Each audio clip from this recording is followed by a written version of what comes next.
Hi, this is John Liu with H&M Realty Group. Today I wanted to talk about some rules that you could apply in negotiation. Whether you realize it or not, we're in negotiations every day. It doesn't have to always be some huge ordeal. $200,000 for the entire business. Really, anytime we're trying to convince someone to adopt our position, we're in a negotiation. So that could be trying to figure out where to eat dinner or trying to talk some sense into your kid. Eat 4 more bites. No. 4. No. How many? 10. The baby pink. No. Which one? No. Which one do you want? The sparkly ones. When you go to sleep, you have to wear pants, okay? Shorts. Pants. Shorts.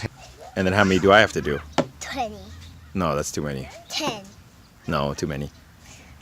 11. When is bath time? millions. 5 millions? Mm-hmm. 10 minutes. No. 100. 5 minutes. 100.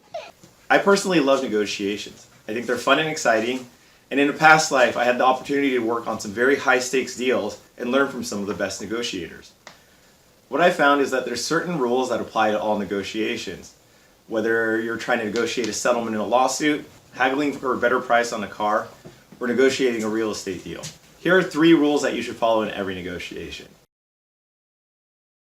Every negotiation is different, and you have to be able to adjust your strategy to fit the circumstances.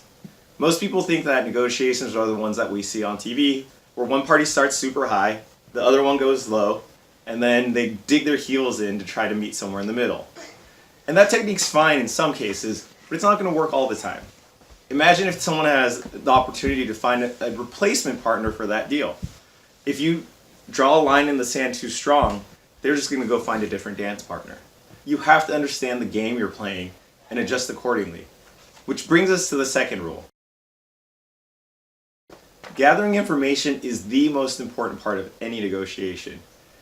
And when I say information, that means information about everything. So that's information about the game that you're playing, information about the subject of the negotiation, and information about the person that you're negotiating with. The person who has a better understanding of the facts, motivations, and pain points of the parties is always going to have an upper edge. There's 2 ways to get this information.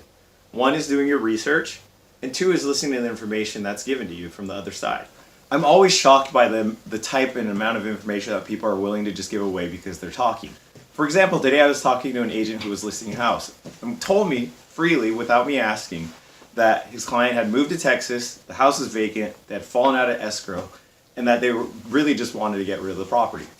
That's all information that you could use to your advantage. The flip side of this is to be very deliberate about the information that you're willing to give away. You should be cognizant of the things that you're saying. There's little subtle things that people say that give away more information than they think. For example, when people say, "I'm not really willing to go much lower," I hear that as saying, "We're willing to go a little bit lower," and then it becomes my job to figure out how much lower. So pay attention to the message that you're receiving and be careful with the one that you're putting out. Like the late great Tupac Shakur once said, God gave you 2 ears to listen and 1 mouth to speak. 2 ears and 1 mouth. Common sense. 1 mouth. You should speak, but you should also listen. And that's where the knowledge comes from, listening. And once you get the knowledge, then you can speak. The idea behind this technique is to put in layers of authority. Negotiations are often a zero-sum game where one party has to lose for the other side to win. This is the perfect recipe for things that get competitive and contentious. If you've ever bought a car from a dealership, you've seen this concept at work. There's a salesman that becomes your friend, understands you and gets the details, but then there's a manager that's in another office or a cubicle that gives him some kind of paperwork, and this is the best that he could do. The second that you're ready to walk away, though, the manager comes out and reveals himself, and he's the authority, right? And he gives you the best deal. This technique's so effective because the person that's negotiating isn't the one that's taking the hard stance from unreasonable positions. It's the guy above them. So they could keep a cordial relationship between the negotiations while still taking a pretty strong position. For some reason, I found that people think that they could say whatever they want to try to win a negotiation. This can range from puffery, exaggerating, to outright lying.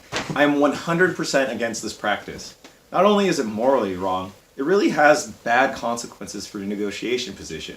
You have to protect your credibility and your reputation Because that's really all you have in negotiations, because you're conveying information. And if that information can't be trusted, all you could do is hope that you come out with a good deal. That's a terrible position to be in. Make it your rule to always deal honestly. All I have in this world is my balls and my word, and I don't break them for no one.